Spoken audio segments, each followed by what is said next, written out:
معركة سحق عظام. لسه ما شفتوا شيء. قصفتوا قواعدنا بالبحرين والكويت، وبوارج الناتو في قبرص، ومقرات الرصد في قطر، وبواخر النفط في عمان. يعني فتحتوا على حالكم أبواب جهنم. أمريكا دولة خلقت لكي لا تهزم. انت مفكر إذا رديتوا علينا ودمرتوا مباني وعملتوا شوية حرائق هون وهون يعني قادرين على الصمود؟ انتوا حكمتوا على أمة فارس بالموت والدمار. انت مفكر انه أمريكا هي هالحملتين وشوية مضادات اللي وراهم؟ ان احنا اللي مهدينا هي أرواح المدنيين. نحن بنحسب حساب الرأي العام قبل ما نفكر بالنصر أو الهزيمة. كلمة الخسارة غير موجودة في قاموس واشنطن. ننسحب فقط بعد إبادة جيوش أعدائنا. انتبهوا منيح، أسوأ ما يمكن في حياة أي دولة أن تحارب أمريكا بالسلاح. لو كنت خارج المدن والقرى كان الحرس الثوري تبعك برجاله وسلاحه في قعر الخلاط.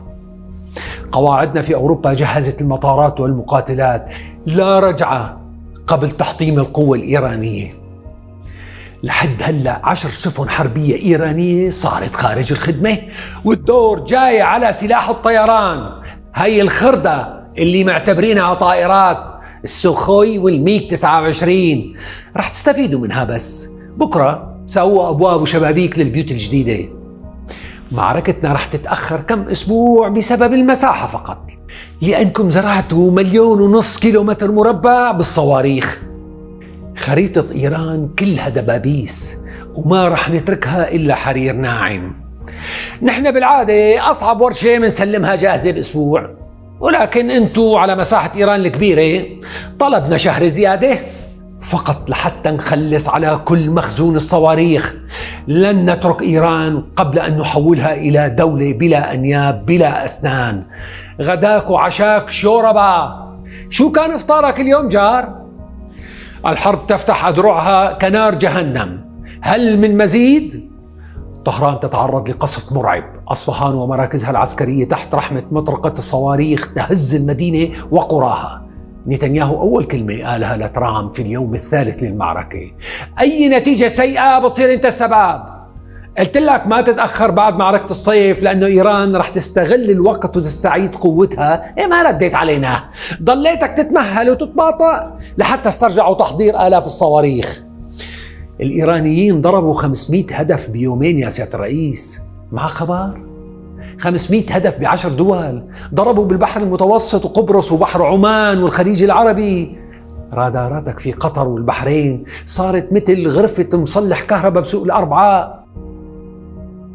بالنسبة لهم مجرد أن يقتلوا شوية جنود ويجبرونا على توسيع نطاق المعركة بالمكان والزمان، فهذا معناه انتصار لإيران. وبالنسبة لنا لن ننتصر قبل أن نمحو سلاح الصواريخ على الآخر. رضيت أنت ولا ما رضيت؟ ما نراجع من إيران إلا وكل شيء بيشبه قلم رصاص بدي أكسره. ما رح خلي عمود نور واقف. وآخر يوم بدي أحطم برج آزادي، برج الحرية. خليهم بس يصيروا بمرحلة إعادة الإعمار ينسوا تاريخ الثورة الخمينية كلها.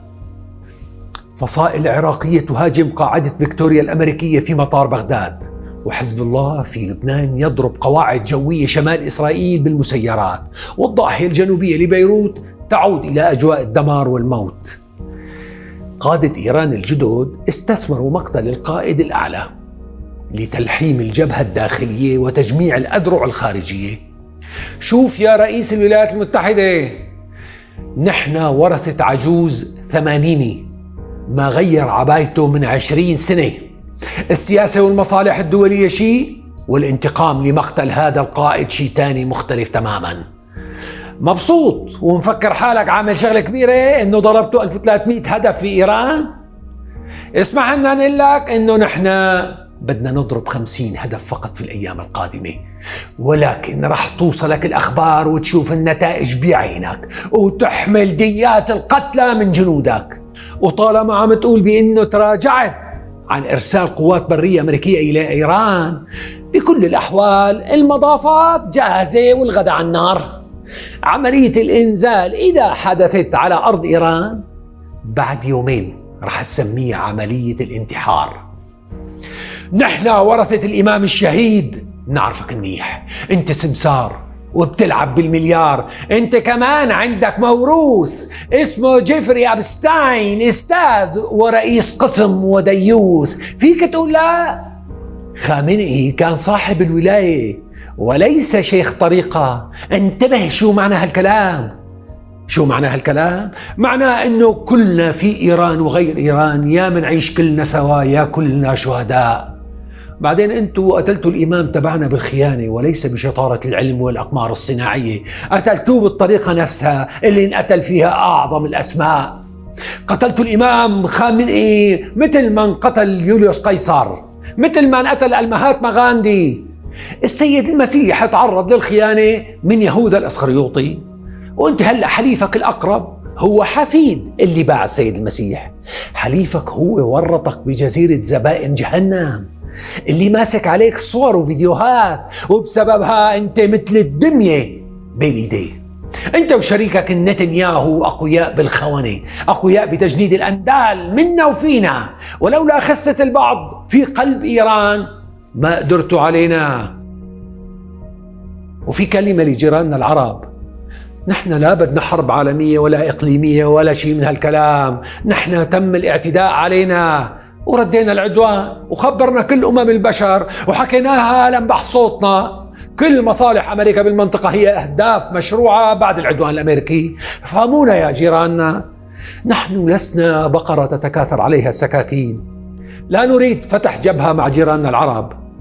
نحن لسنا أعداءكم يا جيراننا العرب، هذه المضادات المزروعة عندكم فقط ضد إيران. ليش ما شغلوها يوم إسرائيل قصفت قطر؟ لازم تعرفوا أنه ليس من مصلحتنا ولا في عقيدتنا قطع التواصل مع العرب. صحيح كان عندنا أهداف بالهيمنة على شعوب المنطقة العربية وتطويعها لمصالح إيران وتصدير الثورة الإسلامية اللي عملناها إلى شعوبكم وحكوماتكم، ولكن بعد اللي صار التوبة نرجع نتدخل في شؤونكم الداخلية. نحن دفعنا أموال وسلاح لدول المواجهة ليكونوا مراكز قتال متقدمة تحت إشرافنا، وأنتم دفعتوا أموال طائلة ثمن سلاح يحارب وكلائنا، ورجعنا دفعنا أموال وسلاح لنصير دولة قوية تخيف جيراننا على أمل أنه نحقق أهدافنا بإزاحة إسرائيل واستلام مقاليد الهيمنة حتى شواطئ المتوسط. سامحونا، نحن عنا تاريخ. تذكروا أنه نحن إمبراطورية الفرس اللي وصلت إلى اليمن، حكمنا مصر مرتين قبل 2500 سنة، وبقينا أكثر من 100 سنة أول مرة. نحن أمة عريقة. تذكروا عاصمتنا التاريخية المدائن كانت في العراق وليست في إيران، ولكن الفتح الإسلامي طردنا طردة الأغراب. هي الحقيقة يا جيراننا العرب، ولكن بدكم تعذرونا إذا وصلنا أي هجوم علينا سنستهدف قصور الحكام. ألو سيادة الرئيس ترامب، سمعت التهديدات الإيرانية؟ الرد من عندك الله يوفقك، وناطرين الأخبار الطيبة. جار، هلأ فيك تصب الشاي؟ المشهد يقترب من تركيز أهداف القصف، والنتائج الواقعية أصبحت واضحة. إيران قادرة على المواجهة لأسابيع على الأقل. جوهر الصمود في حماية قادة المرحلة للمحافظة على تماسك القوة الداخلية. وحدة الرأي في طهران هي كلمة السر في الحفاظ على السلطة. إيران اليوم ليست عراق الأمس، وليست مثل أوكرانيا بالمقارنة مع روسيا. إيران أقوى من أوكرانيا حتى بعد الدعم الغربي، وبعيدة جغرافيا عن أعدائها، وهذا مكلف بشريا وماديا. يعني روسيا تقاتل بجيشها الكامل لأنه على حدود عدوها، أما أمريكا فهي تقاتل بقواعدها وأساطيلها القريبة. واستدعاء أساطيل جديدة إلى المعركة صار خطير في الوقت الراهن، لأنه ممكن يتعرض للاستهداف وبده وقت حتى يوصل. أمريكا بدأت تخاف على الأسطول، وإيران يا قاتل يا مقتول. الحرب صارت مفتوحة، كل ما هو إيراني في هذا العالم أصبح هدفاً للمخابرات الغربية، والذئاب المنفردة الإيرانية ستضرب كل المصالح الأمريكية. حجم الكذب والتضليل في الأخبار فاق التوقعات، وحجم الإنكار وإخفاء الوقائع فاق الحدود. راقبوا كيف المنطقة العربية عم تتعرض للتدمير بشكل يؤكد أن هناك قناعة عالمية أن الشرق الأوسط هو ساحة حروب ومواجهات. أي دولتين بكرة بدهم يتحاربوا، لاقيني على الشرق الأوسط، جيب أساطيلك وطيرانك وتعال نتحارب على أرض العرب، أحسن ما ندمر شعوبنا وحضاراتنا. العرب متعودين وبيلقوا دعك وقتل وتدمير، وبعدين في عندهم دولة احتلال بتقبض راتب سنوي ومكافآت وإضافي وطبيعة عمل وأوفر تايم كرمال تضل تفتح ورشات معارك. بدك أحلى من هيك؟ المنطقة العربية منطقة التناقضات والمفاجآت، عدوهم الأساسي هو المحتل الصهيوني. هذا العدو يقتل أبنائهم على الأرض ويقاتل عدو آخر لهم على أرض أخرى. المنطقة العربية بسبب انحدارها حضاريا، والموضوع لا يتعلق بالمال، انتبهوا، المال لوحده لا يصنع حضارة، الحضارة في العقل أولا. بسبب التراجع الحضاري في العقل العربي فهم يشجعون الحروب والمعارك، ثقافتهم ثقافة معركة، ولذلك سيبقون على مسافة كبيرة خلف الأمم الأخرى التي تنشد السلام. لماذا لا تهاجم أمريكا الريف السويسري؟ هناك الجو جميل والمقاتل سينعم بالطبيعة الخلابة. شو جابوا على الصحراء تبعنا؟ السبب أن سويسرا وبلجيكا وتشيكيا ورواندا قرروا الحياة، عبروا من حقبة الجهل والتجهيل والموت. يلا بعد عرس إيران في عنا حفلات خطوبة تمهيدا لمعارك مستقبلية.